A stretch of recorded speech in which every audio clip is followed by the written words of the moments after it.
मला ज्यावेळी घटना कळली मी पोलीस कमिशनर कलेक्टर यांना कळवलं। मी 12 वाजता त्या ठिकाणी आहे, कार्यकर्त्यांनाही कळवलं। त्याप्रमाणे मी गेलो, पुतळा जिथे कोसळला आहे ते पाहिले आणि बाहेर गेलो। मी तेथील मंदिराजवळ आलो, तेथे विजय वडेट्टीवार यांच्याशी बातचीत केली। जयंत पाटील सुद्धा माझे मित्र आहेत, त्यांच्याशी सुद्धा मी बातचीत केली। आमने सामने असं काही झालं नाही। आमने सामने झालं तर मी सोडलं असतं का, तेच वाईट असतं। आणि शिवाजी महाराजांचा नवीन पुतळा उभारण्याबाबत पुढील भूमिका। पुतळा पडलेला आहे, नवीन पुतळा मजबूत तो जो बनवून देईल त्याच्याकडून निर्माण केला जाईल। लवकरात लवकर ते प्रयत्न आमच्या सरकारने सुरू केले आहेत। हा पुतळा कोसळला कशामुळे, काय दोष होते, टेक्निकल काय दोष होता, बांधकामामध्ये काही दोष होता, याची चौकशी, या दोन्ही गोष्टी आम्ही सुरू केल्या आहेत। काल मार खाल्लेल्याने पुतळा बांधल्यानंतरच्या 8 महिन्यामध्ये कधी मुजरा केला आहे। निवडणुका आल्यामुळे आत्ताच प्रेम उफाळलं। उद्धव ठाकरे लाचार माणूस आहे। प्रश्न चुकीचा आहे। वास्तवात तुम्हाला जाणून घेतलं नाही आपण।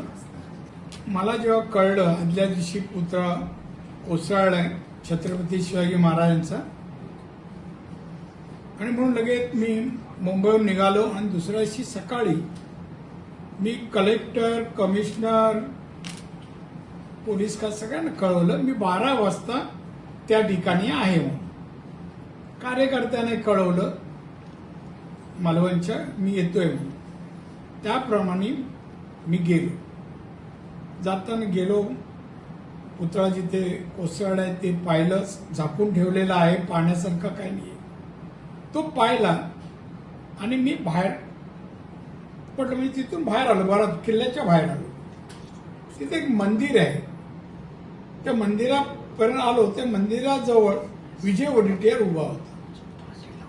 विजय वडेट्टीवारचे माझे संबंध फार पूर्वीपासूनचे आहेत। शिवसेनेत होता तोही, मी होतो। तसं जयंत पाटील पण माझे मित्र आहेत, ते दोघे भेटले मला आणि मी पुढे निघालो। प्रवेशद्वारावर काय अंतर होतं, तुम्ही म्हणता ना आमने सामने, काय झालं नाही। आमने सामने झालं तर मी सोडलं असतं का, तेच वाईट वाटतंय। आमने सामने झालं नाही ते अशा माझ्या डाव्या बाजूने तिकडून चालले होते, चाललेलं पश्चिम, पण काही गोष्ट कायची मस्ती होती।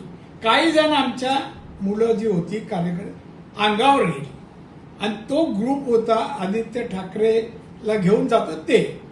मग कार्यकर्त्यांनी जेव्हा अपशब्द ऐकले त्याने पकडलं, तरी मी बोललो त्यांना जाऊ दे। मी बोललो एकही अपशब्द, त्यांना जाऊ दे, मी जाऊ दिलं।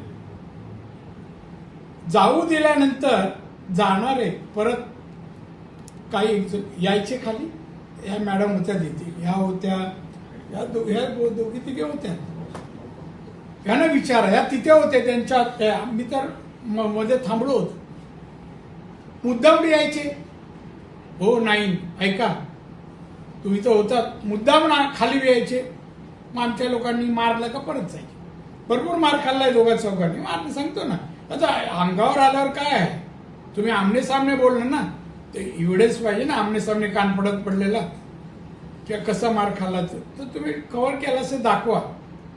आमच्या महिलांनी कसा मारलाय, त्यांचा बीजेपीच्या मार खाल्ला, हा शब्दप्रयोग करा, हे वास्तव आहे। आम्ही कोण अंगार बिंगार नाही, आणि आमच्या अंगावर येण्याची हे इथे कोणाची ताकद नाही। एकाने तरी येऊन काहीतरी दाखवा। ते आता केसेस काढतायत 30 वर्षाच्या, काढा।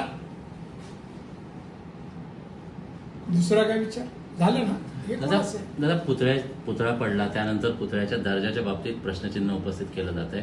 आता यापुढची भूमिका कशी असेल विचारलं ना तुम्ही? नाही साहेब, दोनच सेम प्रश्न त्या कव्हर नाही केला त्यांच्यासाठी, मग यांच्यासाठी धरून राहील।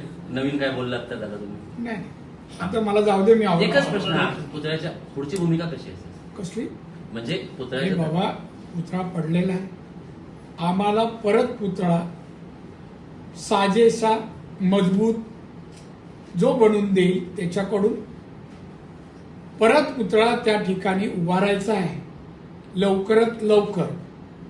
ते प्रयत्न आमच्या सरकारने चालू केलेले आहे। एक दुसरा, हा पुतळा कोसळला कशामुळे, काय दोष होता, टेक्निकल काय दोष होता, बांधकामामध्ये का दोष, त्याची चौकशी.